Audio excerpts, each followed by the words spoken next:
इस देश में 3% ब्राह्मण है, 3.5% ब्राह्मण। इधर देश के अंदर 6 राजनीतिक दल है, कांग्रेस ब्राह्मणों की, बीजेपी ब्राह्मणों की, कम्युनिस्ट पार्टी ब्राह्मणों की, मार्क्सवादी कम्युनिस्ट पार्टी ब्राह्मणों की, जयललिता ब्राह्मण, उसकी सहेली शशिकला चला रही है, टीएमसी की चेयरमैन ममता बनर्जी ब्राह्मण। 3.5% ब्राह्मणों का देश के अंदर नेशनल लेवल पर 6 राजनीतिक दल है और इस देश में हम 90% लोग हैं। अरे ओबीसी को लोगों, आप 65% इस देश में हो, मगर आज तक इस देश के नागरिक नहीं बसर करते हो बीपीएल कार्ड पर, जिंदगी बसर करते हो अंत्योदय कार्ड पर, जिंदगी बसर करते हो विधवा पेंशन पर, जिंदगी बसर करते हो वृद्धा पेंशन पर, जिंदगी बसर करते हो मिड डे मील के सहारे चलने वाले प्राइमरी स्कूल के एजुकेशन पर, और जिंदगी बसर करते हो नरेगा की मजदूरी पर, जिंदगी बसर करते हो लेबर चौराहों पर खुद को बेचकर और गीत गाते हो कि सारे जाते चले हिंदुस्तान। देश आजादी का, देश की आजादी का 65 साल तक ब्राह्मणों ने फायदा उठाया और आपको कुछ भी मिला नहीं। जैसे ही नेहरू देश का प्रधानमंत्री बना, उसने सोचा कि संविधान के अनुसार देश में विपक्ष भी होता है। आज हम सत्ता पक्ष में हैं, कल इस देश का हिजड़िया कुर्मी केवट जमात कासिम मुसलमान अगर जागृत हो गया तो ये विपक्ष में अगर आ गया तो सत्ता पक्ष में भी आ सकता है। इसलिए इस देश का बहुजन, इस देश का एससी ओबीसी, इस देश का माइनॉरिटी विपक्ष में भी नहीं होना चाहिए। इस बात को सोच करके ब्राह्मण नेहरू ने 1948 में ही जनसंघ को प्रस्तावित करवा दिया और जैसे ही जनसंघ को स्थापित किया तो देश के जितने भी हरामखोर थे, जितने भी जमाखोर थे, जितने भी मिलावटखोर थे, जितने भी नकली नोट बनाने वाले थे, जितने भी नकली नोट चलाने वाले थे, बम बनाने वाले थे, बम ब्लास्ट करने वाले थे, आतंकवादी थे, दहशतगर्द थे, कथावाचक थे, उपदेशक थे, गाय गंगा धर्म के नाम पर लूटने खाने वाले जितने भी लोग हैं वो सारे के सारे लोग आज भारतीय जनता पार्टी में छाए हैं। और 75 साल की तथाकथित आजादी में इस देश का अहिर गडरिया कुर्मी केवट चमार पासी धोबी धरिकान लोहार कुहार नाऊ तेली भूज कलवार सैनी माली मुराई मुसलमान 75 साल में इन्हें कुछ भी नहीं मिला। मानवर साहब की आज जयंती मना रहे हैं हम लोग जातियों में बटे हुए हैं, जातियों में बटे नहीं हैं बल्कि बांटे गए हैं। ये चतुर चालाक लोग जो समाज में हैं उनके साजिश का परिणाम है और आज तक आजादी के 75 साल से उस दंश को हम लोग झेल रहे हैं। जातियों में बटे हैं, बच्चा पैदा होने की खुशी मना लो, अगर हम चमार हैं तो बच्चा पैदा होने की खुशी भले मना ले, मगर सारी जिंदगी उसे मरे हुए पशुओं को उठाने और उसकी खाल उतारने में बीत जाती है। अगर हमको तुमने पासी बना दिया तो सारी जिंदगी हम सुअर चलाने में बिता देते हैं। कुर्मी और काछी बना दिया तो पूरे देश की तरक्की के लिए हमने काम किया, पूरे देश का पेट भरने का हमने काम किया। और तुमने हमें अहिर गडरिया बना दिया तो हमने इस देश में दूध और दही की नदियां बहाने का काम किया। मगर अरे ब्राह्मणों, तुम्हें तो इस देश के लिए एक काम सौंपा गया था, सिर्फ एक काम सौंपा गया था कि देश के इस बहुजन समाज के लोगों को शिक्षित करो, मगर हजारों साल से शिक्षा के अधिकार से वंचित कर 75 साल की तथाकथित आजादी के बावजूद भी हमारा ये बहुजन समाज आज भी 45% देश में अंगूठा टेक है। इसके लिए कौन जिम्मेदार है? इसके लिए सिर्फ ब्राह्मण जिम्मेदार है, दूसरा कोई जिम्मेदार नहीं है। और वो इतना खतरनाक है साथियों, बताना चाहूंगा, ब्राह्मण वो चीज है कि ब्राह्मण अगर नदियों के किनारे बस जाए तो लोगों के प्यासे वहां भी लोग मर जाए। अरे ये तो अच्छा हुआ कि मौसम का पस नहीं चलता, नहीं तो सावन की घटाएं उन्हीं के खेत में बरस कर चले जाए। इतना खतरनाक है। और इतना ही नहीं, आपको जिंदगी भर गुलाम बनाया, गुलाम बना के रखा। ये तो 75 साल से हो रहा है। आजादी की घोषणा जो 15 अगस्त 1947 को ब्राह्मणों ने किया, ये हमारी आजादी नहीं थी, ये ना तो हमारी आजादी का आंदोलन था। हमारी आजादी का आंदोलन तो हमारा पुरखा ज्योतिबा फूले चला रहा था और हमारे आजादी के आंदोलन की नकल किया ब्राह्मणों ने और नकल करके हमारे पुरखे द्वारा चलाए जा रहे आजादी के आंदोलन जो 1948 में चला, उस आंदोलन की ब्राह्मणों ने नकल किया और नकल करके ब्राह्मणों ने 1857 में अपनी आजादी का आंदोलन चलाया। देश में आजादी के एक नहीं 2 आंदोलन चले थे, हमारे लोगों को खबर तक नहीं। देश की आजादी के 2 आंदोलन चले थे, एक आजादी का आंदोलन हमारे पुरखों ने चलाया और दूसरा आजादी का आंदोलन ब्राह्मणों ने चलाया। ब्राह्मणों ने देश में स्वराज का आंदोलन चलाया। 1885 में तिलक ने जो 1885 कांग्रेस का गठन हुआ तो ब्राह्मणों ने अपनी आजादी का आंदोलन चलाया और उसका नाम स्वराज रखा। हमारे पुरखों ने तो स्वतंत्रता का आंदोलन चलाया। स्वतंत्रता और स्वराज दोनों अलग अलग बात है और आपको कुछ नहीं मिला। जो घोषणा हुई 15 अगस्त 1947 को कि हम आजाद हो गए, सिर्फ ब्राह्मण आजाद हुए। इसका नतीजा है किस तरह से धोखेबाजी किया ब्राह्मणों ने, देश के साथ धोखेबाजी किया, देश की जनता के साथ धोखेबाजी किया, देश के इतिहास के साथ धोखेबाजी किया ब्राह्मण।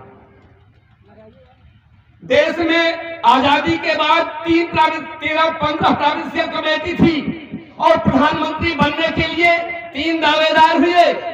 एक दावेदार अबुल कलाम आजाद हुए और दूसरा दावेदार ब्राह्मण नेहरू हुआ और तीसरा दावेदार हमारा पुरखा सरदार पटेल हुआ। देश में 15 प्रोविंशियल कमेटी कांग्रेस की थी, 15 में 13 वोट सरदार पटेल को मिली। ये वोट निजाम हैदराबाद अबुल कलाम आजाद को मिली और कश्मीर रियासत में 1 वोट ब्राह्मण नेहरू को मिली। मगर किस तरह से ब्राह्मणों ने देश को धोखा दिया, देश के बहुजनों को धोखा दिया कि बहुजनों बहुमत का समर्थन होते हुए भी हमारे पुरखा सरदार पटेल को प्रधानमंत्री नहीं बनने दिया। और जैसे ही नेहरू देश का प्रधानमंत्री बन गया 2 सितंबर 1946 को, तो देश के शासन प्रशासन पर उसने कब्जा कर लिया।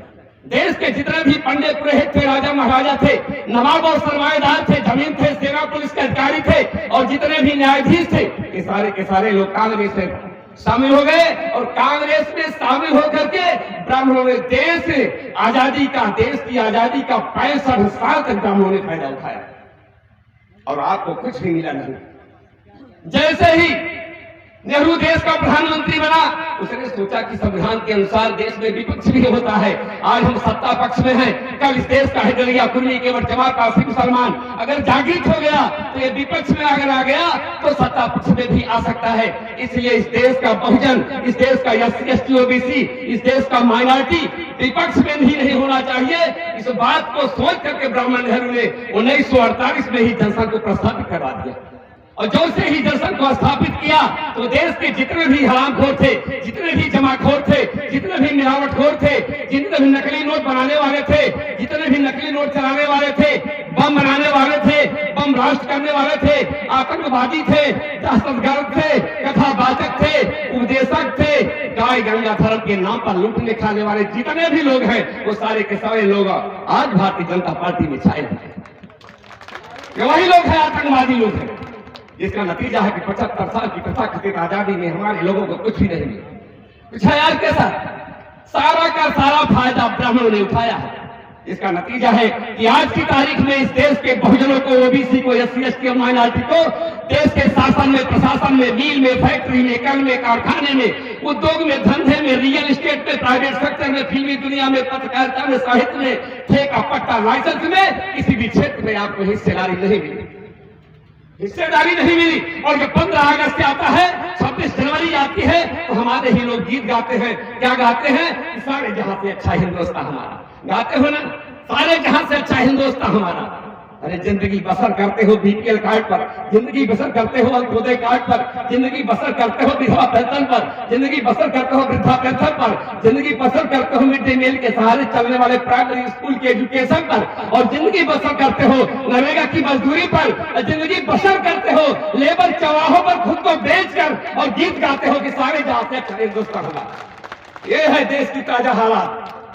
साथियों, कई बार मुझको चिट्ठी आ चुकी है, ज्यादा समय आपको नहीं लूंगा, बस आपसे इतना ही कहना चाहूंगा कि ब्राह्मण जो है आज की तारीख में RSS के सहारे से देश को लूट रहा है, देश को लूट करके देश को बर्बाद कर दिया। साथियों, 75 साल से आपको सत्ता में आने का मौका नहीं मिला। इस देश में 3% बराबर है, 3.5% बराबर। इधर देश के अंदर 6 राजनीतिक दल है।